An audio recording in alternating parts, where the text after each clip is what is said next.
सामान्य व्यक्तिले गल्ती गरे भने त्यो क्षमा हुन्छ, तर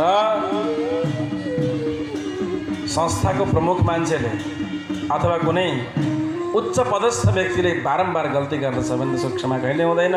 भगवानले ब्रह्मालाई क्षमा दिनु भएन, तिमी तडपिरहौ, तिमी मैले गल्ती गरेँ भन्ने हीनता बोधमा डढिरहौ, जलिरहौ, त्यही तिम्रो प्रायश्चित्त हो, म माफी गर्दिनँ भनेर भगवानले क्षमा दान दिनु भएन।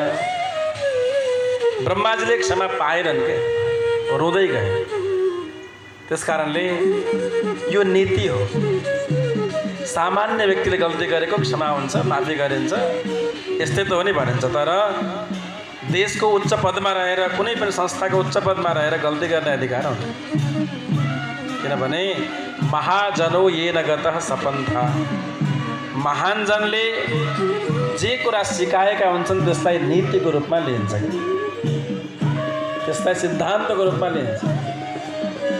त्यसैले ठुलो मान्छे बन्नु गाह्रो छैन, ठुलो मान्छे भएर टिक्नु चाहिँ गाह्रो।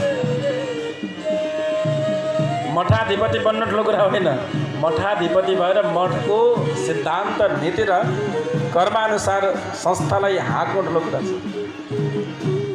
नाम कमाउनु ठुलो कुरा छैन, नामलाई जोगाउनु ठुलो कुरा छ।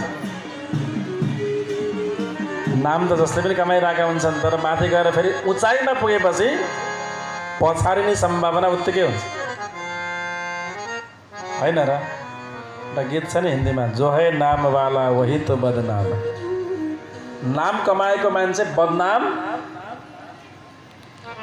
बहुत छिटो हुन सक्छ। जसलाई कसैले चिन्दैन उसको के बदनाम, चोरी गरे पनि ठिकै छ, जे गरे पनि ठिकै छ, उसलाई कसैले चिन्दैन। जसलाई चिनेको छ, चिनिएको व्यक्तिले गल्ती गर्यो भने नामभन्दा 1000 गुणा बढी बदनाम छिटो पुग्छ। राधे राधे बनाऊ सबै। त्यसैले नाम चल्नु पनि बहुत डेन्जर कुरा हो, खतरनाक कुरा। तो यहाँ ब्रह्माजीको गल्तीलाई भगवानले क्षमा गर्नुभयो।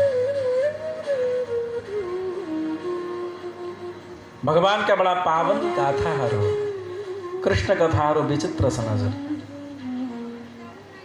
रामको कथामा कदाचित मर्यादा छन्, रामले बिल्कुल मानवीय कर्म गर्नुभएको छ, तर कृष्ण कथामा अलि फरक छ। सानो बच्चा, 5 वर्षको बच्चा कृष्णले, ए ब्रह्मा तिमीलाई म माफी गरिदिन जाऊ, अद्भुत छैन?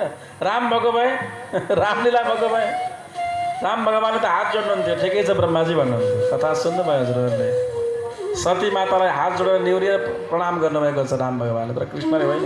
ब्रह्मा खबरदार,